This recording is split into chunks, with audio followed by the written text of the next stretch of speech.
بسم اللہ الرحمن الرحیم۔ محترم ناظرین السلام علیکم۔ آپ صلی اللہ علیہ وآلہ وسلم پر لاکھوں کروڑوں درود و سلام۔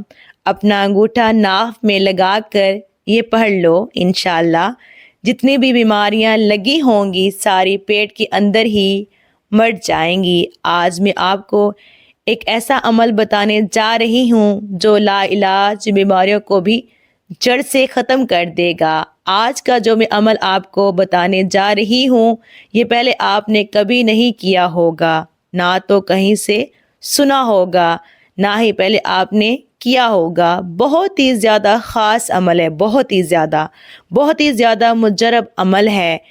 اس کو تمام بہن بھائی جو اپنے گھروں میں بیماریوں کی وجہ سے پریشان بیٹھے ہیں، اس کو تمام بھائی بہن جو اپنے گھروں میں بیماریوں کی وجہ سے پریشان بیٹھے ہیں، جن کے گھروں میں کوئی نہ کوئی فرد لازمی بیمار ہے، چاہے وہ مرد ہے، عورت ہے یا بچہ ہے، جس کی وجہ سے ان کی زندگی کا سکون ختم ہو چکا ہے۔ وہ بڑے بڑے ڈاکٹروں کے پاس علاج کے لیے گئے ہیں لیکن کچھ بھی فرق نہیں پڑ رہا۔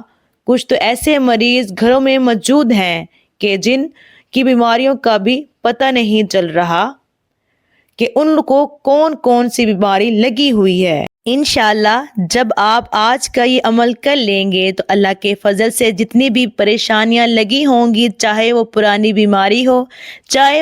بیماری ہو، نئی بیماری ہو، وہ ساری کی ساری پیٹ کے اندر ہی مر جائیں گی، کیونکہ صحت کی جو ابتدا ہے وہ معدے سے ہوتی ہے۔ اگر معدہ تندرست حالت میں رکھیں گے تو انسان کی صحت بھی اچھی رہے گی۔ جو پیٹ ہوتا ہے وہ تمام بیماریوں کا سرچشمہ ہوتا ہے۔ اگر پیٹ ٹھیک نہیں رہے گا تو انسان کسی نہ کسی بیماری میں ضرور مبتلا رہے گا۔ محترم ناظرین، آپ کو عمل کرنے کے لیے شرط یہ ہے کہ اس ویڈیو کو مکمل دیکھنا ہے۔ اگر ویڈیو کو آپ ادھورا چھوڑ دیں گے اور اس عمل کو کرنے کا پورا طریقہ کار نہیں سمجھو گے تو اس عمل کا آپ کا کوئی فائدہ نہ ہوگا۔ اگر عمل کرنا ہے آپ عمل کرنا چاہتے ہیں تو ویڈیو پوری دیکھنا تاکہ آپ سے کوئی بھی مسٹیک نہ ہو۔ آج آپ نے ایک انگوٹھے سے یہ عمل کر لینا ہے۔ ایک انگوٹھا جیسے ہی آپ ناف کے اوپر رکھ دیں گے اور جو عمل ہم آپ کو بتائیں گے اس کو پڑھنا شروع کر دیں تو پیٹ کے اندر کی جتنی بھی بیماریاں ہوں گی وہ ساری کی ساری ختم ہو جائیں گی۔ محترم ناظرین، سب سے پہلے ہم دعا کرتے ہیں اللہ پاک ہم سب کو اپنے فضل و کرم سے صحت اور عافیت عطا فرمائے اور ہر بیماری اور پریشانی کی صورت میں اور اپنے گناہوں کی معافی مانگتے کی توفیق عطا فرمائے، آمین۔ ہم لوگوں میں جب کوئی بندہ بیمار ہوتا ہے، جب ہم اس کا علاج کروانا شروع کر دیتے ہیں، پریشانی بڑھ جاتی ہے تو ہم اللہ پاک سے گلہ شکوہ کرنا شروع کر دیتے ہیں۔ ہمیں ایسا نہیں کرنا چاہیے، کیونکہ جو بیماری ہے وہ اللہ کی طرف سے آتی ہے اور اسی بیماری کی وجہ سے انسان کے سارے گناہ معاف ہو جاتے ہیں۔ اگر آپ لوگوں کو پتہ چل جائے کہ بیماری کا آنا کتنی بڑی نعمت اور کتنا بڑا اس کا فائدہ ہے تو آپ کبھی بھی بیماری کی حالت میں اللہ سے گلے شکوے نہیں کریں گے، کیونکہ حدیث پاک میں یہ مضمون ہے بروز قیامت جو لوگ دنیا میں بیمار، تنگ دست اور طرح طرح کی پریشانیوں میں رہے ہوں گے، ان کو جب ثواب تقسیم کیا جا رہا ہوگا اس وقت وہ لوگ جنہیں دنیا میں آسائش کی زندگی نصیب ہوئی تھی بڑا افسوس ہوگا اور وہ تمنا کریں گے کہ کاش دنیا میں ہماری کھال کو کھینچی سے ٹکڑے کر دیا جاتا اور ہمیں بھی یہ ثواب مل جاتا جو آج ان لوگوں کو دیا جا رہا ہے۔ ثابت ہوتا ہے کہ دنیا میں رہنے والے کوئی بھی بیمار آدمی ہو، غریب ہو، تنگ دست ہو، پریشانیوں میں مبتلا ہو تو اس کا اجر اللہ پاک نے روز قیامت رکھا ہوا ہے اور وہ اس کو ضرور عطا فرمائے گا۔ بے شک اللہ پاک بڑا غفور رحیم ہے۔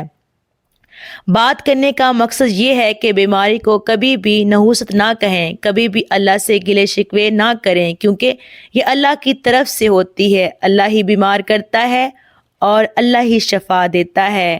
وہ مریض جو شوگر میں مبتلا ہیں، معدے کی بیماریاں ہیں، گردوں کی بیماریاں ہیں، بلڈ پریشر، ہارٹ کے مسئلے، فالج وغیرہ سے انشاءاللہ شفا مل جائے گی۔ اب آپ یہ عمل نوٹ فرما لیں کہ اگر آپ کے گھر میں کوئی مریض ہے تو اس کو کہیں کہ اپنے انگوٹھے سے یہ عمل کرنا ہے۔ اگر آپ خود ہی مریض ہیں تو آپ خود ہی کر سکتے ہیں۔ جو کوئی مریض ہو جس کی بیماری نہ جا رہی ہو یا جس کی بیماری کا پتہ نہ چل رہا ہو، بہت زیادہ مصیبتیں، تکلیفیں برداشت کر لی ہوں اور اب برداشت نہ ہو رہا ہو کہ کس طرح سے بیماری ختم ہو جائے، تو اپنا انگوٹھا، اپنے دائیں ہاتھ کا جو انگوٹھا ہے اس کو اپنی ناف کے اندر رکھنا ہے اور اس کے بعد یہ عمل پڑھنا ہے۔ 1 مرتبہ سورہ فاتحہ پڑھنی ہے، اس کے بعد 41 مرتبہ آپ نے پڑھنا ہے یا اللہ یا سلام، یا اللہ یا سلام۔ 41 مرتبہ پڑھ کر پھر آپ نے 41 مرتبہ پڑھنا ہے یا شفیع یا اللہ، یا شافیع یا اللہ۔ اپنے انگوٹھے کو ناف کے اندر رکھنے اور 1 دفعہ صبح کے وقت یہ عمل پڑھنا ہے اور 1 دفعہ شام کے وقت سونے سے پہلے یہ عمل پڑھنا ہے۔ چاہے تو آپ لوگ رات کو جب سونے لگے تو لیٹے اپنے ناف کے اندر انگوٹھا رکھ کر یہ عمل پڑھ لیں اور صبح جب بستر سے اٹھیں تو صبح کے وقت 1 مرتبہ یہ عمل کر لیں۔ 2 وقت یہ عمل پڑھنا ہے، صبح اور شام کے وقت 1 مرتبہ سورہ فاتحہ، 41 مرتبہ یا شافیع یا اللہ اور 41 مرتبہ یا اللہ یا سلام پڑھنا ہے۔ سورہ فاتحہ جس میں دنیا کی ہر بیماری کا علاج موجود ہے، اس کے بارے میں بھی آتا ہے کہ جو بندہ بڑی توجہ کے ساتھ، یقین کے ساتھ سورہ فاتحہ کو پڑھ لیتا ہے، اس کی تلاوت کر لیتا ہے، اس پر پورا یقین رکھتا ہے تو اللہ پاک بیماریاں کو شفا میں بدل دیتے ہیں۔ جن جن گھروں میں جو کوئی بیمار پڑا ہے ان کو یہ عمل بتا دیں، انشاءاللہ دنیا کی ہر بیماری ختم ہو جائے گی۔ یوں کہیں لیکن پیٹ کے اندر ہی، جسم کے اندر ہی وہ بیماری مر جائے گی انشاءاللہ۔ جب آپ انگوٹھا لگا کر یہ عمل کر لیں گے، ایک صحابی رضی اللہ تعالی عنہ نے نبی پاک صلی اللہ علیہ وآلہ وسلم سے سوال کیا، یا رسول اللہ صلی اللہ علیہ وآلہ وسلم، کیا ہم اپنی بیماریوں کا علاج کیا کریں؟ تو آپ نے فرمایا، ہاں اے اللہ کے بندو، اپنی بیماریوں کا علاج کرو، کیونکہ اللہ تبارک تعالیٰ نے کوئی بیماری ایسی بھی پیدا نہ کی جس کا علاج نہ ہو، سوائے ایک بیماری کے، اس کا علاج نہیں ہے۔ آپ سے عرض کیا گیا، سرکار وہ کون سی بیماری ہے؟ تو آپ صلی اللہ علیہ وآلہ وسلم نے فرمایا کہ بڑھاپا ایسی بیماری ہے جس کا علاج نہیں ہے۔ اللہ پاک ہم سب کو ہر طرح کی بیماریوں سے محفوظ فرمائے، شفا عطا فرمائے۔ دعا ہے کہ اللہ تعالیٰ میرا سنانا اور آپ کا سننا اپنی بارگاہ خداوندی میں قبول و منظور فرمائے، آمین ثم آمین۔ تمام دوستوں سے گزارش ہے کہ اللہ تعالیٰ کے 99 ناموں میں سے ایک نام کمنٹ باکس میں ضرور ٹائپ کیجیے گا۔ محترم ناظرین، اگر پڑھنے میں میرے سے کوئی غلطی ہوئی ہو تو آپ سے گزارش ہے میری اصلاح کیجیے گا۔ اللہ پاک سے دعا ہے کہ اللہ پاک جتنے بھی بہن بھائی بے اولاد ہیں ان سب کو بے عیب اور نیک صالحہ اولاد سے نوازے، اور میرے جتنے بھی بہن بھائی پردیس میں ہیں، مشکلات کا سامنا کر رہے ہیں، اللہ پاک ان کی مشکلات کو آسان فرمائے۔ جزاک اللہ، اللہ حافظ۔